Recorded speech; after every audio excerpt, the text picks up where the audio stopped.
Stage Pass, Institute of Gaming. For more details, contact 709396596. నిజంగా చాలా బాధేస్తుందండి. అంటే పొలిటికల్ లీడర్స్ని ట్రోల్ చేయడమే కాదు, సామాన్యమైనటువంటి వ్యక్తుల్ని ఇందాక వస్తుంటే నేను ఏదో కామన్గా ఎవరో ఒకరు ముగ్గురు అమ్మాయిలు ఏదో ఈ ఇన్సిడెంట్ జరిగింది అని చెప్పి ఆ ట్రోల్స్ అన్నీ కూడా చూస్తుంటే ఆ సందర్భం అనేటువంటిది మంచిదా చెడ్డదా అనేటువంటిది పక్కన పెడితే వ్యక్తుల వ్యక్తిగత జీవితాల్లోకి ఇష్టం వచ్చిన విధంగా వెళ్ళిపోయి ఇష్టం వచ్చినటువంటి కామెంట్స్ చేయటము అదంతా కూడా సమాజానికి మంచిది కాదు, భవిష్యత్తు కూడా మంచిది కాదు.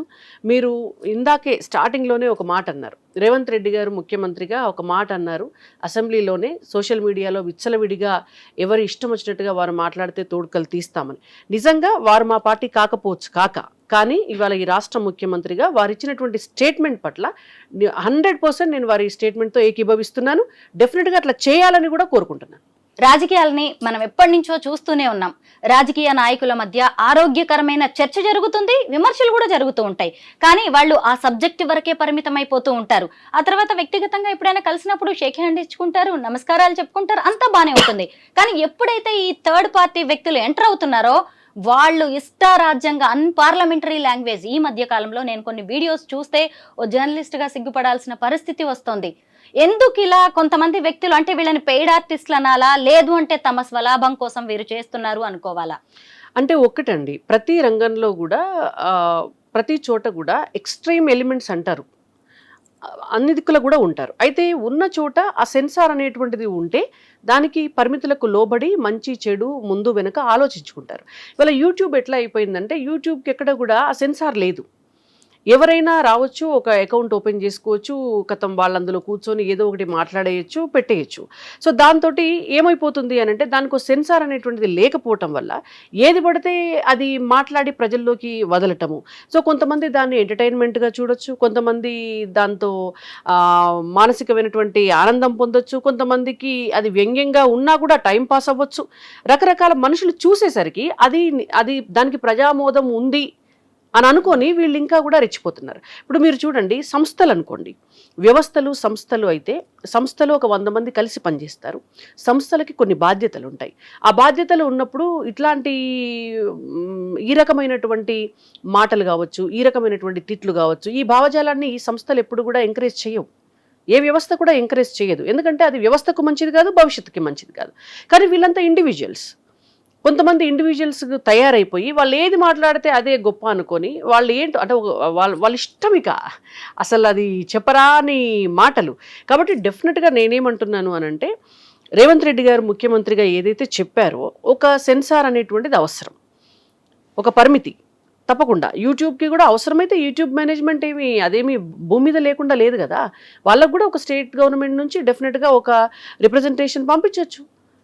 ఇలాంటివి మేము యాక్సెప్ట్ చేయమండి, వీటి వల్ల సమాజానికి నష్టం ఉంది, వీటి వల్ల ఇతరుల వ్యక్తిగత జీవితాల్లోకి వెళ్ళి వాళ్ళను అనవసరంగా వాళ్ళ కుటుంబ సభ్యులకి మానసిక ప్రశాంతత లేకుండా చేస్తున్నారు, వాళ్ళకి పరువుకి భంగం కలిగిస్తున్నారు, ఇవన్నీ కూడా చెప్పొచ్చు. ఈవెన్ సెంట్రల్ గవర్నమెంట్ని కూడా మా తరపు నుంచి, నిజంగా కూడా నా తరపు నుంచి అయితే నా పర్సనల్ రిక్వెస్ట్, రేపొద్దున నిజంగా మా పార్టీలో 2 కేంద్ర మంత్రులు ఉన్నారు, 8 మంది ఎంపీలు ఉన్నారు. ఈ సోషల్ మీడియా కట్టడి చేసేటటువంటి విషయంలో కూడా అవసరమైతే మా పార్టీ తరపు నుంచి కూడా మేము ఒక రిప్రజెంటేషన్ కూడా ఇవ్వడానికి మేము కూడా రెడీ. రాణి రుద్రమ గారు, మనది ప్రజాస్వామ్య దేశం. మనం కన్స్ట్రక్టివ్గా ఏ విమర్శ అయినా చేయొచ్చు.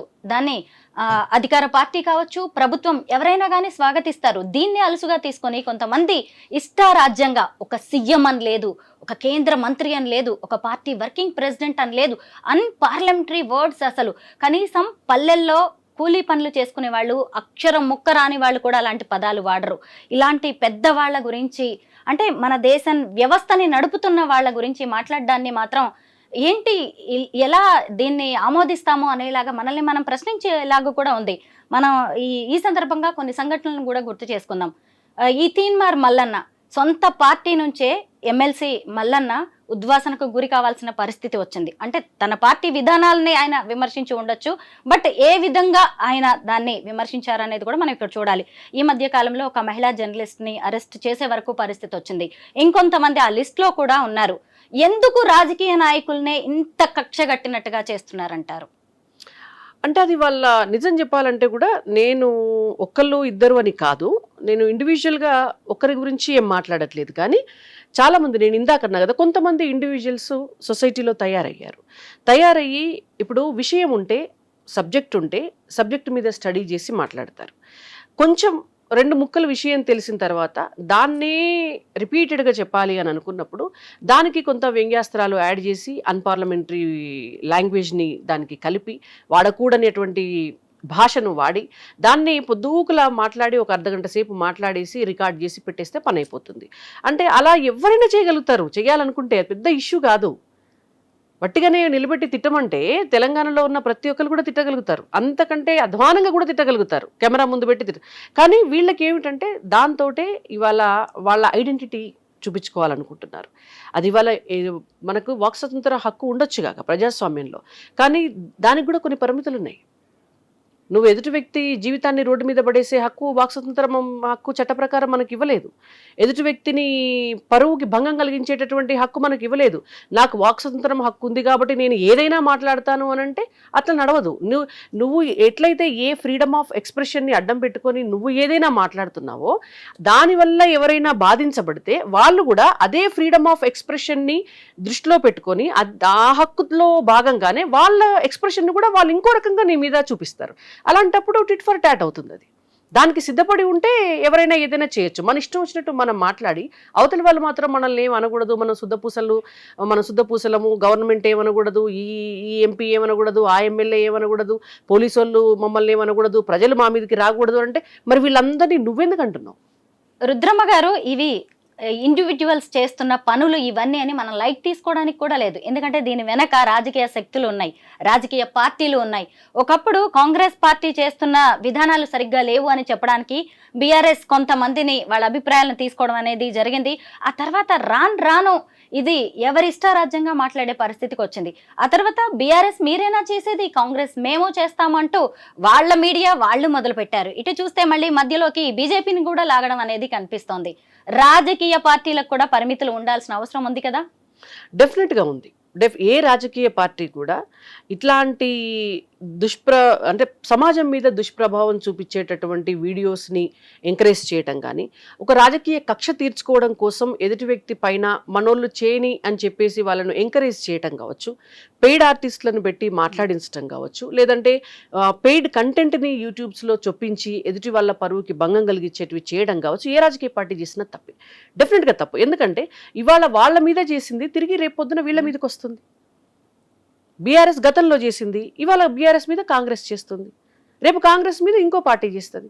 అట్లా నిన్న నువ్వు చేసావు కాబట్టి ఇవాళ నేను చేస్తాను అనేటువంటి పరిస్థితి రాకూడదు అంటే డెఫినెట్గా అన్ని రాజకీయ పార్టీల నాయకులు కూడా దీనికి ఒక సొల్యూషన్ ఆలోచించాల్సినటువంటి అవసరం ఉంది. ఈ విధానాలన్నింటినీ కూడా కట్టడి చేయాల్సినటువంటి అవసరం ఉంది. అండ్ ఫస్ట్ థింగ్ ఏంటంటే అసలు జర్నలిజం అంటే దాంట్లో ఏ వస్తాయి ఏవి రావు, అసలు వీళ్ళంతా జర్నలిస్ట్ ఎట్లా అవుతారండి? ఫస్ట్ థింగ్, ఎవరు పడితే వాళ్ళు జర్నలిస్టులు ఎట్లా అవుతారు? ఈవెన్ గ్రాఫిక్ డిజైనర్స్ కూడా జర్నలిస్టులు అని పేరు పెట్టుకోవడం, సీఎం ని పట్టుకొని ఎలా పడితే అలా, కేంద్ర మంత్రిని పట్టుకొని ఎలా అంటే అలా మాట్లాడుతున్నారు. ఒక వీడియో చూసాను నేను, ముఖ్యమంత్రి గారి భార్యని, ముఖ్యమంత్రి గారి కూతుర్ని ఇష్టం వచ్చినటువంటి మాటలు ఎవరితోటో మాట్లాడించి మీరు వీడియోలు పెడతారా? మీ ఇంట్లో ఉన్నటువంటి ఎవరైతే ఈ వీడియోలు తీశారో, ఎవరైతే ఆ ఛానల్ నడుపుతున్నారో వాళ్ళ తల్లినో, వాళ్ళ భార్యనో, వాళ్ళ చెల్లెలనో, వాళ్ళ కూతురునో అట్లనే కెమెరా పెట్టేసి ఇంకెవరితోటో తిట్టిస్తే మీరు ఆ భోజనం చేసి నిద్రపోతారా? రాత్రి ఇంట్లో మీరు కంటి నిండా నిద్రపోగలుగుతారా?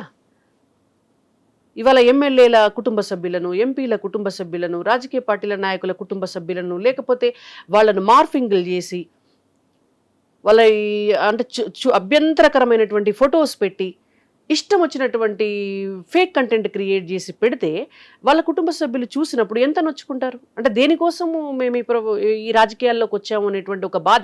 మీరు కొట్లాడితే, దమ్ముంటే, మీకు చేతనైతే ప్రజా సమస్యలపైన కొట్లాడండి, బయటకు వచ్చి రోడ్ల మీదకి వచ్చి పోరాటాలు చేయొచ్చు, ఉద్యమాలు చేయొచ్చు. మీరు రాజకీయ పార్టీలో వెళ్ళి కొట్లాడండి. లేదు, వ్యక్తులుగా మీరు సంఘంలో ఉండి సంఘ నాయకులుగా కొట్లాడండి, ప్రజల కోసం పోరాటం చేయండి. అంతేగాని చిల్లర మాటలు మాట్లాడుకుంటూ, చిల్లర కంటెంట్లు క్రియేట్ చేసుకుంటూ మేము జర్నలిస్టులం అని చెప్పుకుంటే ఎట్లా? కానీ రాజకీయ పార్టీలు కూడా స్వీయ నియంత్రణ పాటించాల్సిన సమయం అయితే వచ్చింది. ఎందుకంటే ఇన్ని రోజులు పక్క వాళ్ళని తిట్టడానికి అని చెప్పి మనం ఎవరినైతే ప్రయోగించామో అవి బూమ్ ర్యాంగ్గా ఇప్పుడు మనకే తగిలే పరిస్థితులు కనిపిస్తూ ఉన్నాయి. ఎందుకంటే చాలా మంది ఇక నేను ఏ వీడియో పెడితే ఆ వీడియో బాగా చూస్తున్నారు అనుకుంటే ఇష్టం వచ్చినట్టుగా చేస్తున్నారు. కానీ ఉద్యమ కాలంలో కేసుల్లో ఇరుక్కున్న వాళ్ళే ఇప్పటికీ వాటి నుంచి బయటికి రాలేక ఎంత సొంత జీవితాలని నాశనం చేసుకుంటున్నారో గుర్తు పట్టట్లేదు వీళ్ళు, ఇంకా తెలియట్లేదు కూడా ఇంకా వాటి పర్యవసానాలు ఎలా ఉంటాయి అని. అయితే ఇప్పుడు ఏంటంటే మేము ఎవరి కోసమో పనిచేస్తున్నాం, ఆ పార్టీ కోసం పనిచేస్తున్నాం, ఈ పార్టీ కోసం పనిచేస్తున్నాం, వాళ్ళు వచ్చి మమ్మల్ని రక్షిస్తారు అనే ఒక భ్రమల్లో ఉన్నట్టున్నారు. వాళ్ళని ఎవరు రక్షించరండి, అలాంటి వాళ్ళని ఎవరు రక్షించరు. ఇప్పుడు ఒక కాజ్ కోసం కొట్లాడే వాళ్ళని ఎవరైనా రక్షిస్తారేమో, ఎవరు రక్షించకపోతే సమాజమైనా రక్షిస్తుంది, కొన్నాళ్ళ తర్వాత న్యాయమైనా రక్షిస్తుంది. కానీ వీళ్ళని ఎవరు రక్షిస్తారండి? పొద్దస్తమానం పక్కవాడ జీవితాల్లోకి తొంగి చూసి ఏమీ లేకపోయినా ఏదో ఉన్నట్టు మాట్లాడి, ఏదో ఇది చేసి మాట్లాడి అవతల వల్ల పరువుకు భంగం కలిగిస్తూ, అక్కడ ఏమి నీ ఉద్దేశమే మంచిది కానప్పుడు నీ పక్షాన ఎవరు వచ్చి మాట్లాడతారు? వీళ్ళు సమాజానికి చాలా చీడపురుగులు లాంటి వాళ్ళు. ఒక మాట చెప్పాలంటే, ఎవరైతే కేవలము యూట్యూబ్ ఛానల్స్ని అడ్డం పెట్టుకొని దాన్ని ఒక మంచి ఉద్దేశానికి వాడకుండా, ఇవాళ మీరు ఒకసారి చూడండి, యూట్యూబ్ వల్ల ఎన్ని ఉపయోగాలు ఉన్నాయి, చాలా ఉపయోగాలు ఉన్నాయి. చాలామంది స్టూడెంట్స్ సివిల్ సర్వీసెస్ చదువుకునేటువంటి వాళ్ళు, ఆ కోర్స్ కోసం ప్రిపేర్ అయ్యేటువంటి వాళ్ళు, గ్రూప్స్ ఎగ్జామ్స్ కోసం ప్రిపేర్ అయ్యేటటువంటి వాళ్ళు కూడా ఏ కోచింగ్ సెంటర్కి వెళ్ళకుండా యూట్యూబ్లో ఉన్నటువంటి కోచింగ్ ఛానల్స్ ద్వారా, చాలామంది చెప్పేటువంటి ట్యూషన్స్ ద్వారా వాళ్ళు అందులో ఉన్నటువంటి కంటెంట్ చూసి నేర్చుకొని ఇవాళ వాళ్ళు ఎగ్జామ్స్ రాసి టాపర్స్ అవుతున్నారు. అనేక రకాల ఎక్స్పర్టైజ్ని యూట్యూబ్ ద్వారా పొందుతున్నారు. అంతెందుకండి, ఇంట్లో వంట ఎట్లా చేయాలి అనేటువంటిది కూడా యూట్యూబ్ను చూసి నేర్చుకొని వంట చేస్తున్నాం మనం ఇవాళ. ప్రతి పని అది మంచికి ఉపయోగించుకునేంత వరకు యూట్యూబ్ ఉపయోగపడుతుంది. ఇవాళ ఇన్ఫర్మేషన్ కూడా ఏదేనికన్నా సంబంధించినటువంటి ఒక డీటెయిల్డ్ ఇన్ఫర్మేషన్ మనకు కావాలి అని అంటే యూట్యూబ్లో సెర్చ్ చేసి చాలా రకాల సబ్జెక్ట్స్ గురించి మనం తెలుసుకునేటటువంటి అవకాశం ఉంటుంది. అంత మంచి ప్లాట్ఫామ్ని ఇంత చిల్లర వాటికి వాడి, ఇంత సమాజంలో మనము ఒక భయంకరమైనటువంటి వాతావరణాన్ని క్రియేట్ చేసి, కొంతమంది పొలిటికల్ లీడర్స్ పైన ఇష్టం వచ్చినట్టు మాట్లాడితే వాళ్ళ ఫాలోవర్స్ ఉంటారు, వాళ్ళ పార్టీ వ్యక్తులు ఉంటారు, వాళ్ళ కుటుంబ సభ్యులు ఉంటారు, వాళ్ళని అభిమానించేటటువంటి వాళ్ళు ఉంటారు. వాళ్ళందరికీ మనసుకి గాయమే కదా. అంటే సమాజంలో ఒక రకమైన ఒక ఆ వాతావరణాన్ని చెడగొట్టేటటువంటి చర్చ జరుగుతుంది కదా, అన్ని రాజకీయ పార్టీల మధ్యలో జరుగుతుంది. అంటే మీ ఉద్దేశం ఏమిటి? ఇవాళ సమాజంలో ఉన్నటువంటి ఒక మంచి వాతావరణంలో వ్యక్తులకు ఉన్నటువంటి ఒక మంచి ఇమేజ్ పైన విషం చిమ్మటమే కదా. ఇటువంటి వాళ్ళు జర్నలిస్టులు ఎందుకు అవుతారండి? సంఘ విద్రోహ శక్తులే అవుతారు. రుద్రమ్మ గారు, ఎంత రాజకీయ నాయకులైనా సరే వాళ్ళకంటూ ఒక వ్యక్తిగత జీవితం ఉంటుంది, ఇష్టాలు ఉంటాయి, వాళ్ళ అభిప్రాయాలు వాళ్ళకు ఉంటాయి. కానీ ఒక రాజకీయ నాయకుడిగా ఆ సదరు వ్యక్తి ఏం చేస్తున్నాడు అనేది చూడకుండా వాళ్ళ వ్యక్తిగత జీవితాన్ని ఎవరికి తెలియని వాటిని తీసుకొచ్చేసి స్పైసీగా తయారు చేసి జనం మెదళ్లలోకి ఎక్కించే ప్రయత్నం అయితే గట్టిగానే జరుగుతోంది. అసలు ఆధారాలు కూడా లేకుండా మాట్లాడుతున్నారు, పాటలు పాడుతూ రాజ్యంగా అన్నమాట. అయితే దానివల్ల ఎంతో కొంత సామాన్య జనం అయితే ఇన్ఫ్లుయెన్స్ అవుతున్నారు, మంచి కంటే చెడుకి అట్రాక్ట్ అవుతూ ఉంటారు కదా. ఈ రోజు చట్టం, న్యాయం లాంటివి మీ చేతుల్లో ఉన్న రాజకీయ నాయకులు కూడా ఇలాంటి వాటిని ఆపలేనప్పుడు సామాన్యులు ఇలాంటి, మీరు అన్నారు కదా ఇందాక, సంఘ విద్రోహ శక్తుల్ని ఎలా ఎదుర్కొంటారు? అంటే ఒక్కటి, ఇవాళ నేను అందుకే అన్నాను ఇందాక, రాష్ట్ర ప్రభుత్వమైనా కేంద్ర ప్రభుత్వమైనా డెఫినెట్గా ఏదో ఒక అడుగు ముందుకేసి ఖచ్చితంగా యూట్యూబ్ యాజమాన్యానికి చెప్పవలసినటువంటి అవసరం అయితే ఉంటుంది. అంటే ఇట్లాంటి కంటెంట్ని ఎవరు ఎంకరేజ్ చేసినా కూడా అది సమాజానికి నష్టం. ఎంతకీ సీఎం రేవంత్ రెడ్డి గారు అసెంబ్లీలో లేదంటే ఎక్కడైనా పబ్లిక్ మీటింగ్స్ లో వార్నింగ్లు ఇవ్వడమే అవుతుందే గానీ దీనికి సంబంధించిన కన్స్ట్రక్టివ్గా ఇంకా ముందుకు వెళ్లేలాగా ఏమైనా ప్రణాళికలు రచిస్తే మంచిదంటారా? అటు సెంట్రల్ గవర్నమెంట్ కానీ ఇటు స్టేట్ గవర్నమెంట్ చేయాలి. ఉట్టి మాటలు చెప్తే ఏం లాభం? చేస్తేనే కదా. ఎందుకంటే ప్రభుత్వం వాళ్ళ చేతిలో ఉన్నప్పుడు, అన్ని అధికారాలు వాళ్ళకు సొంతంగా వాళ్ళకు ఉన్నప్పుడు తప్పకుండా దీనంతరం కూడా నియంత్రణ చేసేటటువంటి చర్యలు వాళ్ళు తీసుకోవాలి. మొత్తం మీద మీరు అన్నదైతే కరెక్టే. ఎందుకు అంటే వీళ్ళు చేసే వీడియోస్ వల్ల చాలా మంది వీటి ప్రభావంలో పడిపోతున్నారు. ఏది నిజమో ఏది అబద్ధమో తెలుసుకోలేని పరిస్థితుల్లో ఉన్నారు. మొత్తానికి ఇదంతా రాజకీయ నాయకులు మొదలుపెట్టిన గేమే కొంతమంది, అది కాస్త వాళ్ళకు కూడా వాళ్ళ మెడకి చుట్టుకునే పరిస్థితి కూడా వచ్చింది. బట్ ఇప్పటికైనా పరిస్థితుల్లో మార్పులు రావాలని మనమైతే కోరుకుందాం.